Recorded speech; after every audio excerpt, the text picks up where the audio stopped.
All right, how's it going, my magnificent sons of bitches? And I may actually go ahead and start live streaming on what's that Instagram. I don't really use Instagram that much, but I may start using it a little bit more. That's where I got my biggest following at, even though most of them are internet thoughts or spam accounts. But it seems like there's a little bit more action on Instagram than there is on any of these other social media websites, including YouTube, Twitter, and Facebook. It's like fucking a ghost town in these internet sites and whatnot. However, I wanted to come back and do a my take. It's not going to be a review, except for me saying that if you have a chance, and you're not doing anything next weekend because I know it was Christmas this weekend, but if you get a chance to go ahead and see the Von Erich movie, The Iron Claw, I definitely suggest going to see it. I don't believe that it's accurate, and I've heard a lot of hurt people in the industry claim this isn't what happened to you. Yeah, and there are a lot of them, and then there's some that are praising it and saying what a good job. The story's really good. It's a heartfelt story. It's a drama movie, and it's one of those movies that really doesn't have a lot of the political stuff in it that normally these Hollywood producers try to go over there and implement their little political ideologies. This was a pretty good movie if you just want entertainment. And as far as like me growing up in the 80s, of course, I am very, very familiar with this. I grew up basically in Fort Worth, Texas, right in the height of Von Erich mania and whatnot. Um, so I mean, it is what it is, and I wanted to go ahead and give you my perspective because I know that a lot of people have come out. They have these theories about what happened to say Chris Benoit, or what happened to Owen Hart, or what happened to Brian Pillman, and there's a lot of conspiracies that go around about stars that died prematurely in the industry, particularly in the WWF, WWE, which is the only main wrestling promotion going right now. And there's a reason for that is because a lot of these people really weren't fans in the 80s. I know that a lot of, and even some of the people who claim that they were fans in the 80s, a lot of them probably weren't, old enough to be know exactly what was all going on at that time. A lot of them were still young. So even the ones that claim that they were fans in the 80s only had like a small fraction of the 80s, the back half of the 80s. And like I said, whenever I was young, and even though I was still relatively young, even back then, for a large portion of the 80s, I was old enough to kind of understand exactly what was going on at the time. So I wanted to go ahead and sit there and say what everybody's really tap dancing around. Because every time I see these interviews, they're like, "Oh, well, we get when you talk about the binary drug problems," and then some people that you talk to said that they never noticed. Like Bret Hart said he never noticed any drug problems. He said that with the pain that Kerry was going through, he wouldn't be surprised. At least he's honest about it. But he said, I've never noticed. You have people talking about, like Roddy Piper saying, "Oh yeah, they smoked a joint," but that's not really to the extent of what other people were saying about the Von Erichs. So, with that being said, and the curse of the Von Erichs, that's starting to become trendy now. And mind you, that these are the same people that are a lot of the people that say this shit are fundamentally opposed to any kind of Christianity or any kind of. It's weird how these people in secular society communicate, because if it's anything having to do with Christianity or miracles, oh well, that's not true. There's no such things. That doesn't exist. But if it's a curse, they're all on board and they want to know more about this curse. And so it's one of those things. But as far as I'm concerned, and as far as from what I know of the situation, I don't believe it's a curse at all. I believe that the story of the Von Erichs probably would be closer to The Godfather than it would be Final Destination. You know what I'm saying? It's not a curse that these boys died. It's not a curse. It wasn't a curse until Vince McMahon decided that he was going to go ahead and break away from the NWA after he bought his father's promotion in 1982. He went ahead and broke away from the NWA and wanted to nationalize the territories in 1983. And then all of a sudden, there became a curse for these Von Erichs. You understand what I'm saying? And it's not like just, the David Von Erich thing. And it's not even just like it was just the Von Erich boys. If you go ahead and watch the Iron Claw movie, they skip over not just one. Yeah, they do cut out, Chris Von Erich. Should he have been in it? The guy says that, Chris and Mike were kind of similar into the way that they committed suicide. And I get it. It was to go ahead and make it, relatively more palatable for screen time and whatnot. I understand that totally. I don't feel like it's, too disrespectful to take Chris out.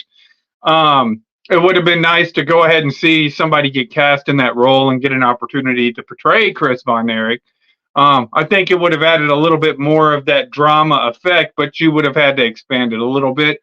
With that being said, it's not, there was actually more wrestlers that ended up, dying under mysterious circumstances in the WCCW territory. So allow me to go ahead and expand on this and elaborate. As it was a territory, sorry, my throat's kind of dry. Maybe I need to drink some of this Coke. As it was the Dallas territory, and by far it was the biggest territory, or the hottest promotion, getting the biggest numbers in NWA.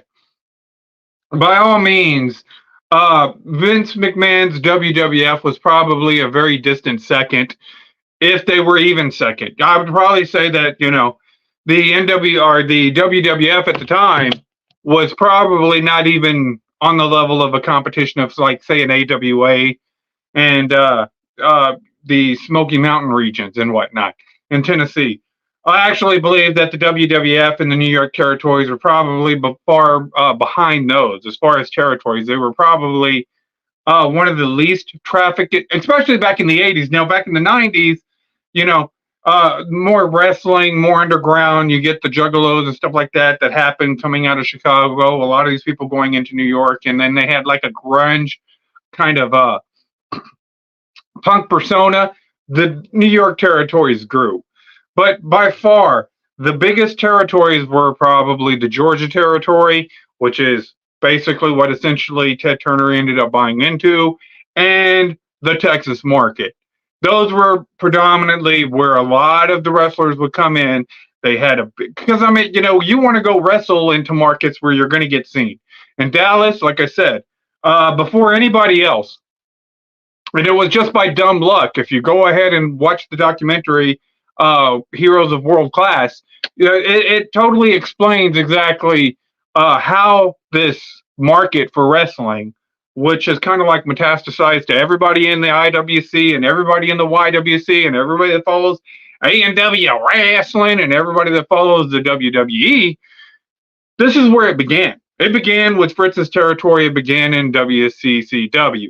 Now, I remember whenever I was a kid, me and my grandma, whenever I was real little, before I was going to school or anything, because there'd be no fucking way, but,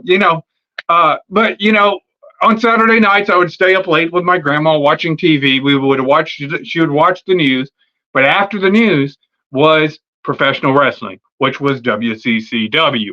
And lo and behold, everybody that I knew watched the shit. My uncles, everybody. If you lived in the Dallas-Fort Worth area, you were watching to see if Ric Flair was coming down here. You were watching to see if the fabulous Freebirds, Gentleman Chris Adams, were going to go ahead and go after one of your favorite Von Erichs. And that's basically how the territory was built. It was centered around, the Von Erich boys. And everybody had their, it wasn't just like, oh, well, it wasn't like everybody had their own favorite Von Erich. My mom's favorite Von Erich was Kevin Von Erich. I think that my grandma's favorite Von Erich was the same as my uncle's favorite Von Erich, which was David Von Erich. My favorite was always Kerry Von Erich. At that time, he was the youngest, so he was closest to me. Plus, he kind of reminded me a little bit more of Arnold Schwarzenegger. So, for the most part, that's that's where we were, here in Texas. And the Von Erichs were actually probably just as big in Japan and Israel and all these other countries that they would go to. They were building up what we would call a market for the business because, like I said, they were the first ones to weekly syndicate a show. They were also the first ones to go ahead and create that, what you like to call pay-per-views. They did it a whole 3 years before Vince started WrestleMania. You had Star Wars, where Fritz would, on this day, Christmas Day, every year, he would put on a promotions Supercard. How's it going, Scott? I know that Travis was sitting there trying to say something about psychological operations and mass shooting, but nobody gives a fuck. To be honest with you, nobody cares. Nobody watches the bullshit anymore on the media. Let them die a slow and painful death. That's what I say. I don't even cover it anymore on this channel. It's a waste of my time. But anyways, with that being said, that was they were the biggest territory. They had the most vision, and then they had the most talent too. You look at Kevin, Kerry, David, Von Erich, and then they bring in Mike. Later on, Chris comes in. Like I said, they weren't the most gifted ones, but they had the potential. There was the formula there for them to really expand and to really take wrestling to the next level. And, I was listening to Black Bart, who claims that David died of Quaaludes and sake and whatnot, but that doesn't even sound remotely reasonably logical sound fucking theory there, just to be honest with you, because of what David died of. Acute intesticitis, whatever it is. He says it differently. It's one of those hard words to pronounce, but that's what David died of. All right. And, I don't believe in coincidences. I never have. Whenever I was helping Dark Horse look into the Benoit thing, I don't believe in coincidences. If somebody set something up, they did it intentionally. And so when we go back and look at the history, we know that Vince McMahon wanted to monopolize the territories. We know that Vince McMahon wanted to nationalize the wrestling business, and he wanted to go ahead and monopolize it, bring it into a centralized authority under his run.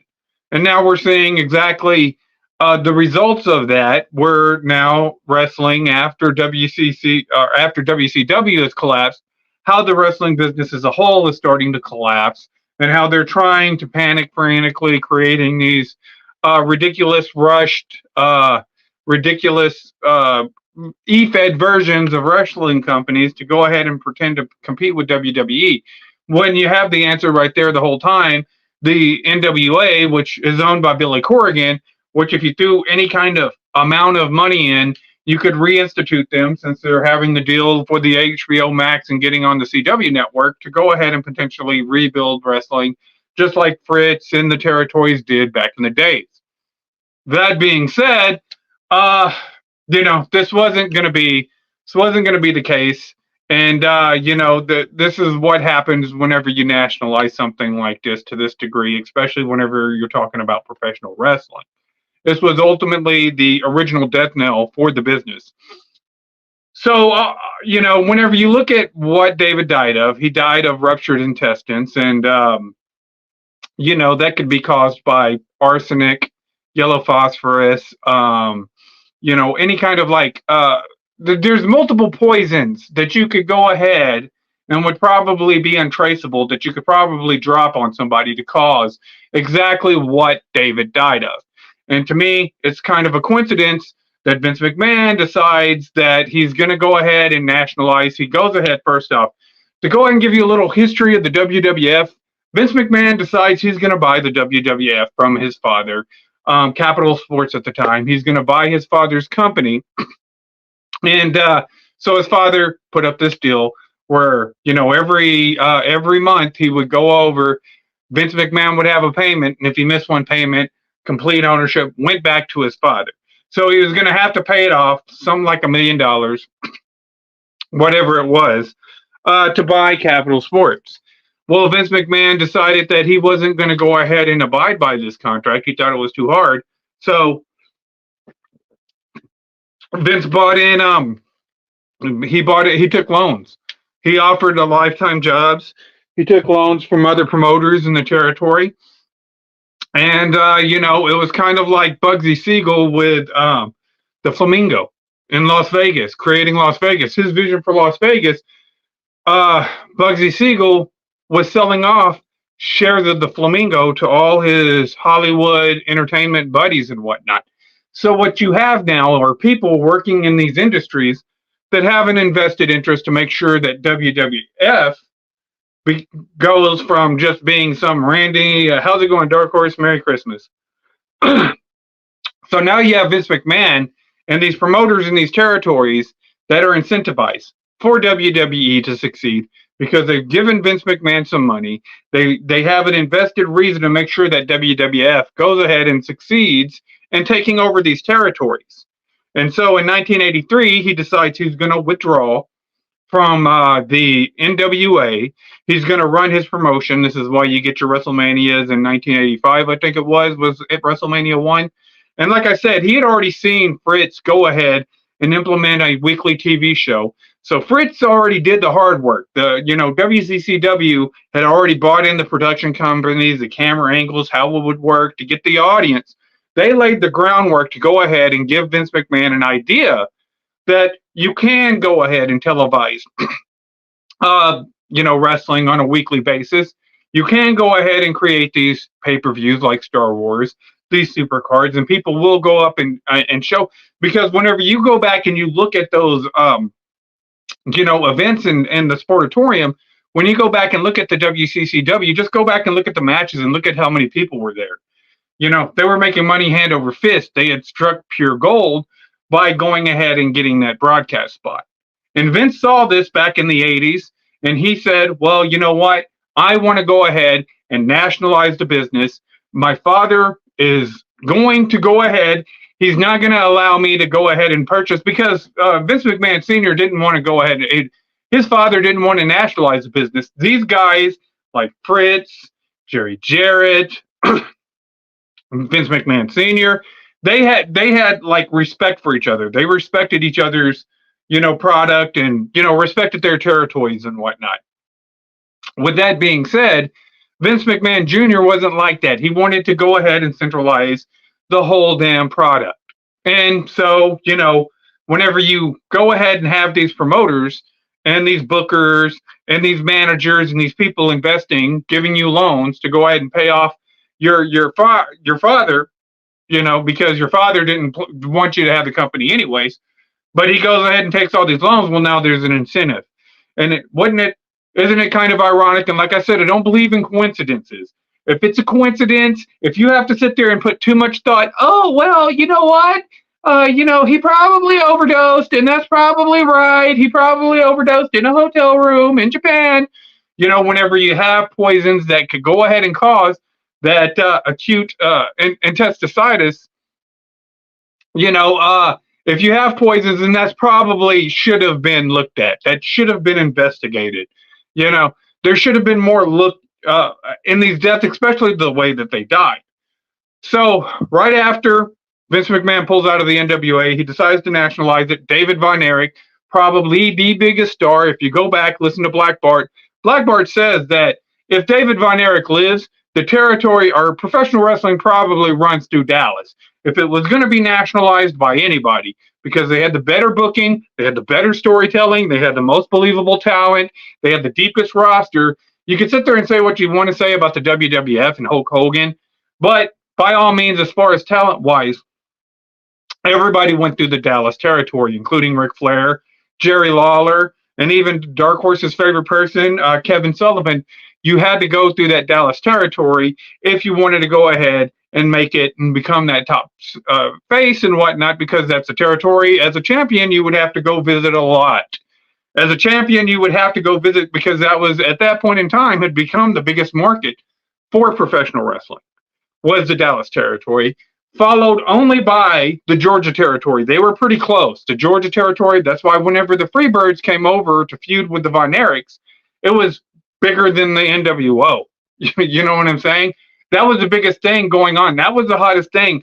Hulk Hogan wasn't even a thing whenever the Von Erichs decided that they, um, that when the Von Erichs started feuding, this is one of the things that got on Vince McMahon's radar was the popularity and how much the Von Erichs and the Fabulous Freebirds were selling out the Sportatorium and how much they were really getting over in the business and how much money that they were making and bringing in for professional wrestling. Vince McMahon saw this. So, do you think it's a coincidence that their biggest star, their Stone Cold Steve Austin and David Von Erich, that was going to go ahead and win the World Heavyweight title, the NWA title, he was going to be the World Heavyweight Champion, and he was going to, end up taking Ric Flair's spot as going from territory to territory. Do you believe it's kind of like a coincidence that, Vince McMahon is trying to push his own product and, nationalize the business? All of a sudden, one of the biggest entertainers, one of the Stone Cold Steve Austin in the business, all of a sudden just conveniently dies mysteriously in Japan from something that could be very well arsenic poisoning, and nobody really questions it. But, with that being said, we go back on and see, this is where I say that, all due respect, I do respect the guys at A24 for making this movie. It took some balls because it's not a subject that a lot of the people that are in professional wrestling like to sit there and talk about. For the exact reason of what I'm trying to tell you right now is that a lot of these bookers were invested in Vince McMahon's business and they had an incentive to see that Vince McMahon's business ended up, taking over the wrestling business. And with the hot ticket like the Von Erichs, with the hot ticket like some of the, Jimmy Garvins and your Gino Hernandez's and your Fabulous Freebirds having to go through WCCW and being a part of that big, they knew that the WWF would never compete with the WCCW. They had already set up their system where they were already doing the shit that they had. Right now, that would be like AEW coming out saying, hey, Tony Khan wants to go ahead and take over the business away from, WWF right now. WWE would have been, or WWF would have been like AEW right now to WCCW.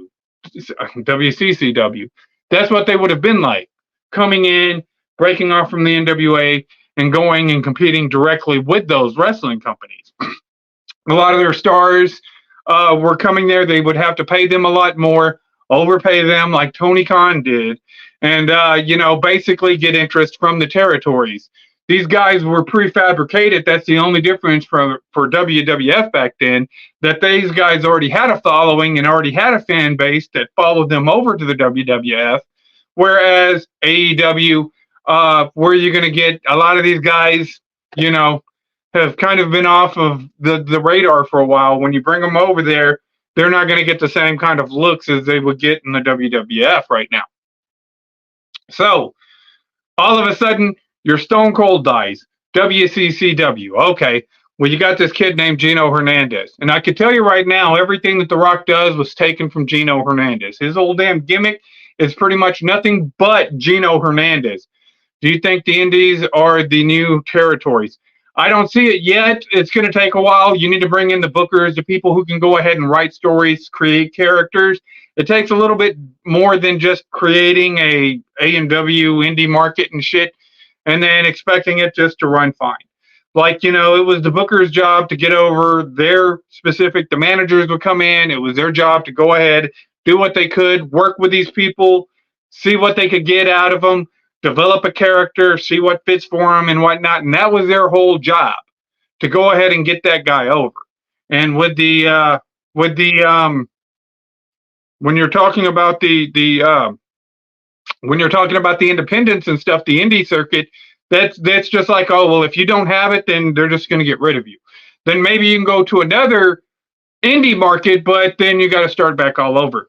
It's not the same thing as the territories. Now, if, say, Tony Khan has enough sense and decides he's going to stop playing E-Fed with AEW and sells it to a Billy Corgan in the NWA, and allow NWA to buy, TNA, and to open up like markets for these territories, then maybe we would be onto something. But it's not the same thing. It's not going to have the same impact as the territories did. So with that being said, you lost your Stone Cold. All of a sudden, Gino Hernandez, which is your The Rock, he's essentially The Rock, the handsome half-breed, as he calls himself, coming out there, styling and profiling, got a little bit of that Ric Flair in him and whatnot. Very believable champion that would go out there and, very charismatic guy that would come out there. One of probably the best talker. He's probably even better than any of the Freebirds. The Freebirds had their own style. This guy had his own style. And all of a sudden, this guy dies of an overdose of cocaine. You go back and watch the interviews of Gary Hart. He says he expects foul play in that as well. As well do I. You know what I'm saying? That there was some sort of foul play in the death of Gino Hernandez. So it's not just the Von Erich boys that were dying at this time. It was pretty much all their main event talent. So that would be like losing Stone Cold, right? And then 2 years later, just 2 years later, you lost The Rock in your company. Whenever Vince McMahon was building up that Attitude Era, that's what that would equate to. It would equate to losing Stone Cold and The Rock within 2 years. So you got, you have Kerry there. Kerry wins the title. He wins the title for his brother and stuff like that. You have Kevin, and then you have Mike. Now, Mike is one of those guys that came in. I probably can, and I know that people who follow Jericho would probably are going to get insulted, but that's kind of like what I compare Mike to. He was more of a transitional champ. He was decent, but I don't think that he was on the level of any of his brothers. You know what I'm saying? He was kind of like a mid-card guy that you could put in as a transitional champ. Enough name recognition would carry him, but you wouldn't want to keep the belt on him at any length of time. He would be, kind of like that. I compare him to like a Jericho.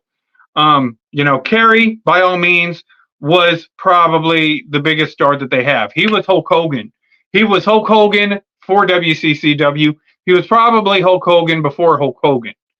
He had the Arnold Schwarzenegger gimmick. Brother David had the John Wayne gimmick.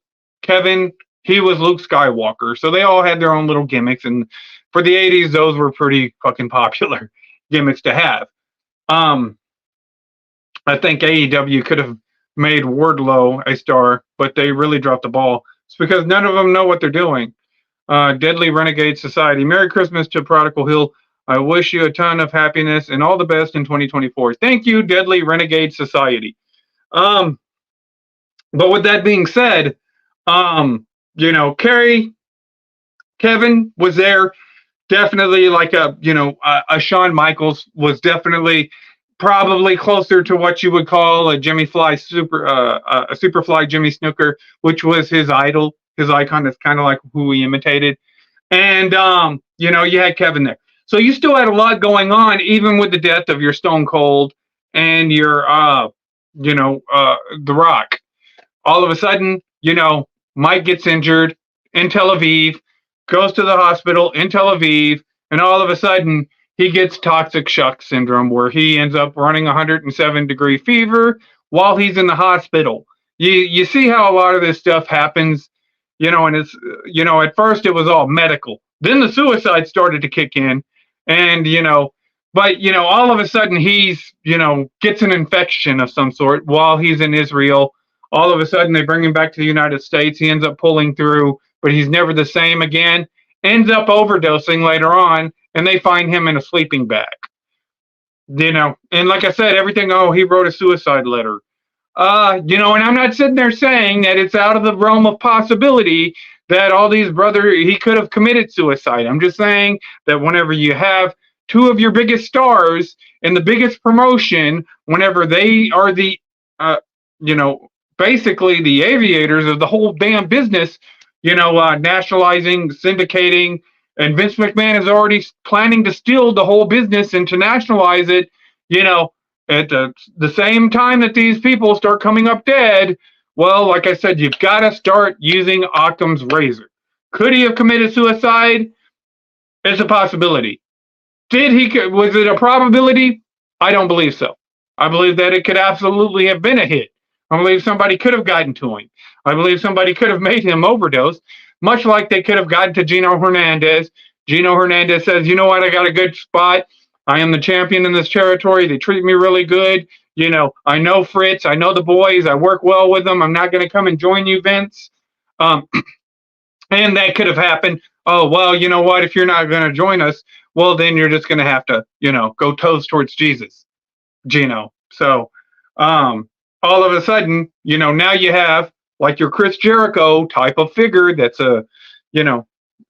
future, champion that could go ahead and be a transitional champion. And Mike, he ends up committing suicide. 2 years later, right? Their Undertaker, Bruiser Brody, one of the bigger names in the business, one of the biggest names in the territory. He was totally up there with the Von Erichs as far as like, if I say Bruiser Brody, you're going to know who the fuck I'm talking about. Even people that are not very big wrestling fans, whenever you hear Bruiser Brody, Hulk Hogan, Macho Man, Ultimate Warrior, these are names people know. You know what I'm saying? So whenever I say that Bruiser Brody was killed in a shower and stabbed, pretty much murdered in Puerto Rico, that's a big deal. That's going to affect your company, especially whenever he was one of the most loyal wrestlers to Fritz and the Von Erich boys at the time. Like I said, it would be quite like the Undertaker dying. So you've lost Stone Cold Steve Austin, you've lost The Rock, you've lost Chris Jericho, and now you've just lost the Undertaker. 2 years later, all within like 2 years apart for the most part. You know what I'm saying? All 2 years apart. Then 1991 comes around, and the Littlest Brother. And the Littlest Brother was never going to be that big of a star. At most, he could have been the Texas champion, maybe. Probably be better in a tag team type situation. He's more of a, Rey Mysterio type, maybe, but he had asthma, so he wasn't as quick. He could have been a technician pretty much like a, Dean Malenko or somebody, maybe a Benoit, except he'd be a little bit smaller, but he could do that ground attack. He had that potential to be that, although, like I said, his asthma kind of limited him, and he was frail. So, which was Chris Von Erich. And then ultimately, Chris Von Erich ends up committing suicide. And I get it, like these interviews, a lot of these people that don't want to sit there and look at and address the situation. Because, whenever you have this much power where you can just go ahead and get rid of people, you're damn sure not going to sit there and try to piss that power off. Me, as a fucking YouTuber, don't give a shit.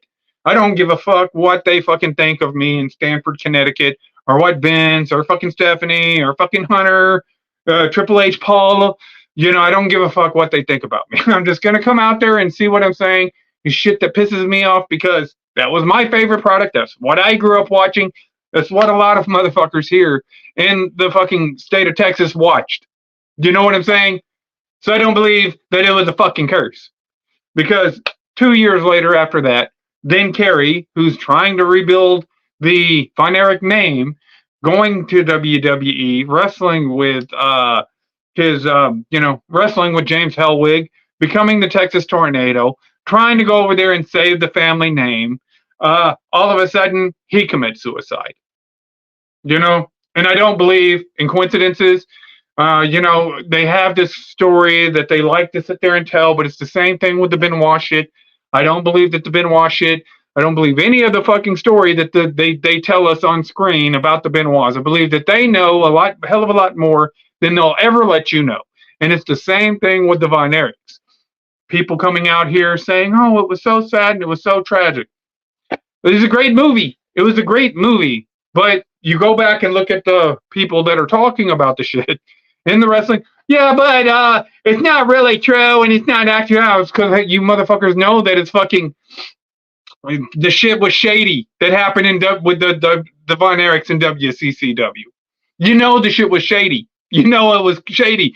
And so, I just find it interesting how whenever it comes to, like, your Benoits and your Von Erichs, how everybody gets a little tight-lipped around that. They don't really want to say a lot. They'll sit there and say that they were drugs. What drugs? Well, Black Bart's the only one that said that, oh, David died of Quaaludes, but that would not cause what he died from.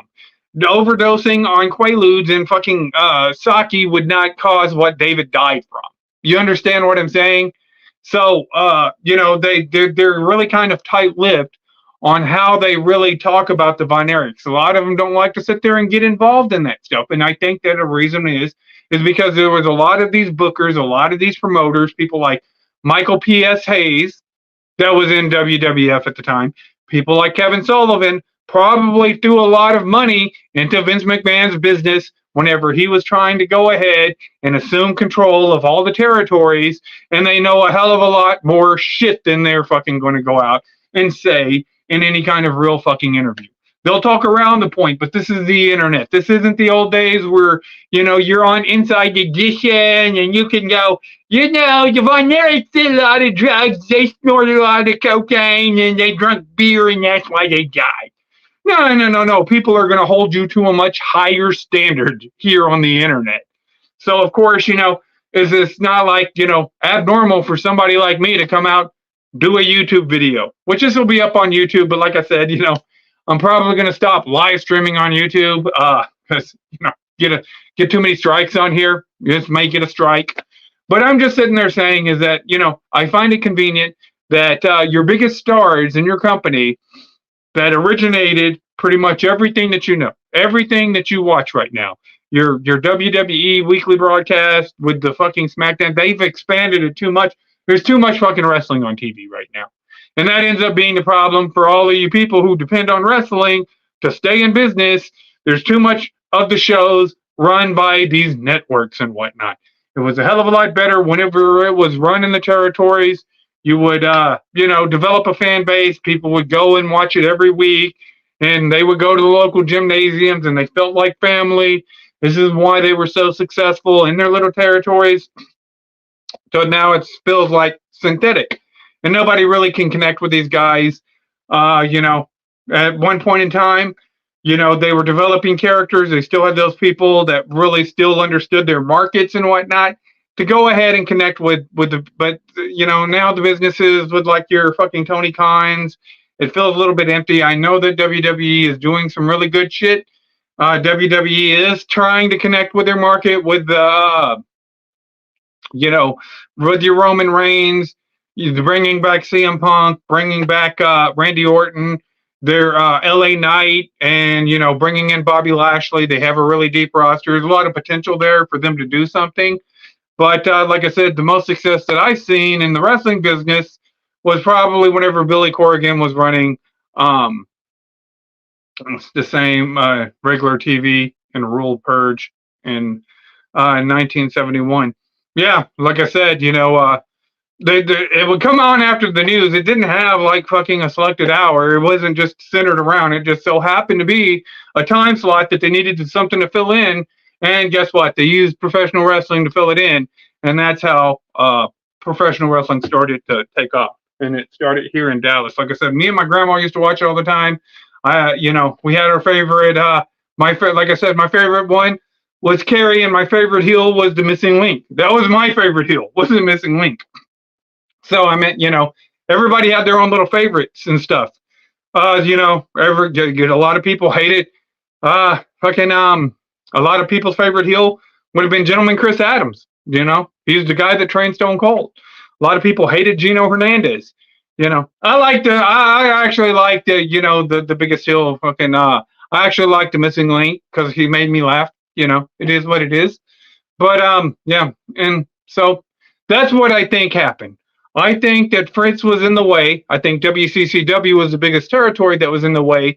I do believe that some of these people that were promoters, bookers, managers that worked in the territory were incentivized, and they went ahead and took it to that next level. That's why you had all these Von Erichs die untimely deaths with their little suicide notes, and they come up with all these backstories, just like they did for Chris Benoit, but none of the shit makes any sense. None of the shit with Benoit makes any sense. You understand what I'm saying? None of the fucking stuff that the media tells you, the story that they've drawn out and expect me to fucking believe, makes any sense whatsoever. And it's no different with the Von Erichs. So I do believe that Vince McMahon probably had something to do with it. I believe that some of these people who bought in and invested into the Vince McMahon's product in WWF was incentivized to go ahead and make sure that this promotion collapsed. And I believe that these wrestlers that do these interviews understand a lot more, but they're afraid to say anything because of look what fucking happened to the Von Erichs. So, anyways, I wanted to just go ahead and do this. This isn't a movie review. It's my own speculation. I believe it's, probably a hell of a lot more accurate than the shit on Inside Edition, Current Affair, or any of these guys that are going to tell you that are doing movie reviews that said it got me right here. It got me. Great movie. Very sad. I lived it, so it didn't really affect me the same way that a lot of these people were because I lived it. I lived in the territories. I grew up in Fort Worth in the 80s. So I already understood how was it going to come out. Thought the ending was done really well. I do believe that Zac Efron should have played Kerry, and the guy that played Kerry should have went ahead and played Kevin. I believe that. David was spot on. The man that played Fritz was spot on. And it's nothing against Zac Efron. Zac Efron was just way too big to play fucking Kevin. And his personality and the way, I just think he would have been a better Kerry. Knowing the product and watching the product personally as I was coming up, he reminded me more of Kerry than he did Kevin. And the guy that played Kerry could have played Kevin. So, yeah. Star Trek Next Generation, Deep Space, Voyager, Star Trek New World. Looks like you're on a Star Trek binge there. Yeah, and I watched the new Star Trek not here recently, but anyways, I'm going to go ahead and wrap this video up. You people tell me what you think. You like, sub, do the shit the internet tells me to do to get over, and for now, I'm out.